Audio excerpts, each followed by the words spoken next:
ಕರ್ನಾಟಕ. ಎಲ್ಲರೂ ಹೇಗಿದ್ದೀರಾ? ಎಲ್ಲರೂ ಚೆನ್ನಾಗಿದ್ದೀರಿ ಅಂತ ಭಾವಿಸ್ತೀನಿ. ಇವತ್ತು ನಾನು ರಾಯಚೂರು ಸ್ಪೆಷಲ್ ಮತ್ತು ನಾನು ಮಾಡೋ ರೀತಿ ಒಗ್ಗರಣೆ ಹೇಗಿರುತ್ತೆ ಅಂಥೇಳಿ ನಿಮ್ಮ ಹತ್ರ ಹಂಚ್ಕೊಳ್ಬೇಕು ಅಂತ ಅಂದ್ಕೊಂಡಿದ್ದೀನಿ.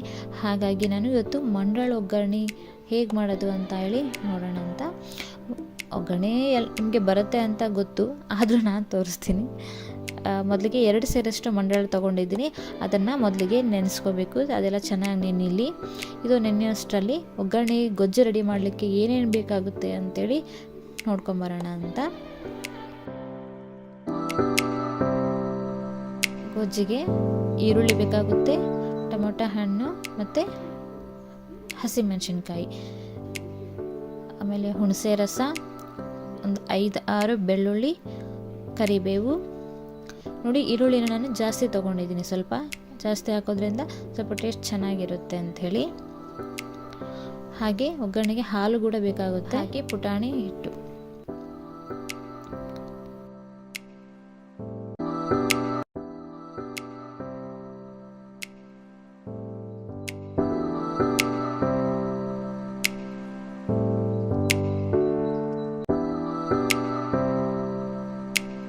ನೋಡಿ, ಬಾಣಲೆ ಕಾದಿದೆ.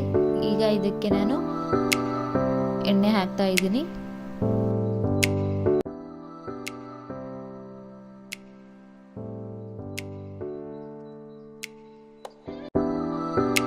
ಎಣ್ಣೆ ಕಾದ್ಮೇಲೆ ಅದಕ್ಕೆ ಸಾಸಿವೆ ಮತ್ತು ಜೀರಿಗೆ ಹಾಕಬೇಕು. ಅದು ಸಿಡಿದ ಮೇಲೆ ಇದಕ್ಕೆ ಈರುಳ್ಳಿಯನ್ನು ಹಾಕಬೇಕು.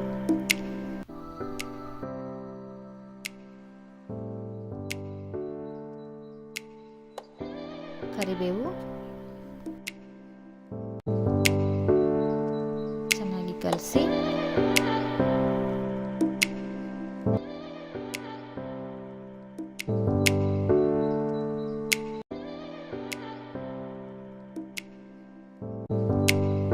ಈಗ ಜಾಡಿಗೆ ಬೆಳ್ಳುಳ್ಳಿ ಮತ್ತು ಹಸಿಮೆಣಸಿನ್ಕಾಯಿ 2 ತೊಗೊಂಡಿದ್ದೀನಿ.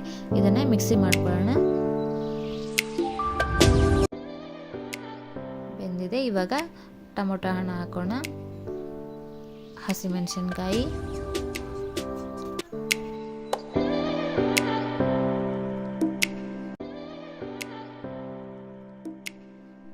ಸ್ವಲ್ಪ ಕಲಸಿ ನಂತರ ಇದಕ್ಕೆ ಉಪ್ಪು ಹಾಕಬೇಕು, ರುಚಿಗೆ ತಕ್ಕಷ್ಟು.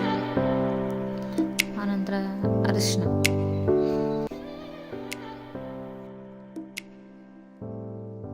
ಇದು ಹಾಕೋದ್ರಿಂದ ಈರುಳ್ಳಿ ಮತ್ತು ಟೊಮೊಟೊ ಎಲ್ಲ ಚೆನ್ನಾಗಿ ಬೇಯುತ್ತೆ. ಇದನ್ನು ಚೆನ್ನಾಗಿ ಕಲಿಸ್ಬೇಕು. ಅದು ಸ್ವಲ್ಪ ಬಾಡ್ಕೋಬೇಕು ಎಲ್ಲ. ಅದಾದಮೇಲೆ ನಾನು ರುಬ್ಬಿದ್ದಂತಹ ಬೆಳ್ಳುಳ್ಳಿ ಮತ್ತು ಮೆಣಸಿನ್ಕಾಯಿದು ಪೇಸ್ಟನ್ನು ಹಾಕ್ತೀನಿ ಇದಕ್ಕೆ.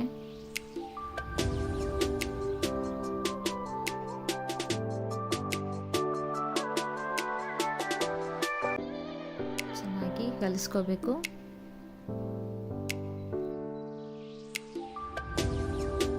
ಚೆನ್ನಾಗಿ ಬೆಂದ ಮೇಲೆ ನಾನು ಹುಣಸೆ ರಸನ ಹಾಕ್ತಾ ಇದ್ದೀನಿ ಇದಕ್ಕೆ.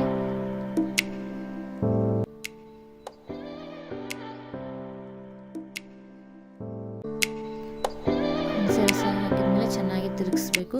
ಚೆನ್ನಾಗಿ ಕುದಿ ಬರಬೇಕು. ಕುದಿ ಬಂದಮೇಲೆ ನಾನು ಇದಕ್ಕೆ ಹಾಲು ಹಾಕ್ತಾ ಇದ್ದೀನಿ. ಇದು ಒಂದು ರೀತಿ ಸ್ಪೆಷಲ್. ಹಾಲು ಹಾಕಿ ಮಾಡೋದ್ರಿಂದ ಟೇಸ್ಟು ತುಂಬ ಚೆನ್ನಾಗಿ ಬರುತ್ತೆ. ಹುಳಿ ಮತ್ತು ಹಾಲು ಎರಡೂ ಮಿಕ್ಸ್ ಆಗೋದ್ರಿಂದ ಅದು ಒಂಥರ ಗಟ್ಟಿ ಗ್ರೇವಿ ಥರ ಆಗುತ್ತೆ. ಗೊಜ್ಜು ಚೆನ್ನಾಗಿ ಗೊಜ್ಜು ಥರ ಬರುತ್ತೆ. ಇವಾಗ ಇದು ನೋಡಿ ಚೆನ್ನಾಗಿ ಕುದಿ ಬಂದಿದೆ. ಸ್ವಲ್ಪ ಹತ್ತೆ ಆಗಬೇಕು ಇನ್ನು. ಇದು ಕುದ್ದಿದೆ. ಇವಾಗ ನಾನು ನೆನೆಸಿರೋ ಮಂಡಳನ್ನು ನೀರು ಹಿಂಡಿ ಇದಕ್ಕೆ ಹಾಕ್ತಾ ಇದ್ದೀನಿ.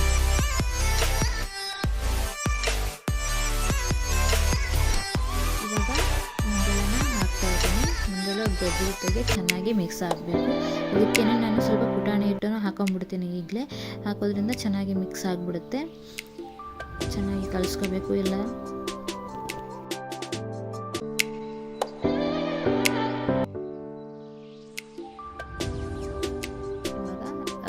ಸ್ವಲ್ಪ ಕೊತ್ತಂಬರಿ ಮತ್ತು ನಿಂಬೆ ರಸನ ಹಾಕಿದರೆ ಒಗ್ಗರಣೆ ರೆಡಿ ಆಯಿತು.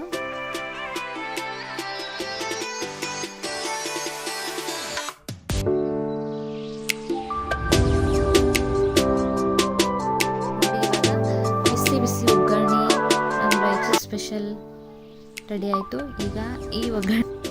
ಈಗ ಒಗ್ಗರಣೆನ ನಮ್ಮ ಸಮು ಟೇಸ್ಟ್ ಮಾಡ್ತಾನೆ. ಟೇಸ್ಟ್ ಮಾಡಿ ಹೇಗಿದೆ ಹೇಳು ಅಂತ ಕೇಳಿದರೆ ಏನೋ ಹೇಳ್ತಾ ಇದ್ದಾನೆ. ಹೇಳಲ್ಲ ಅಂತೇಳಿ ಹಠ ಬೇರೆ ಮಾಡ್ತಾನೆ.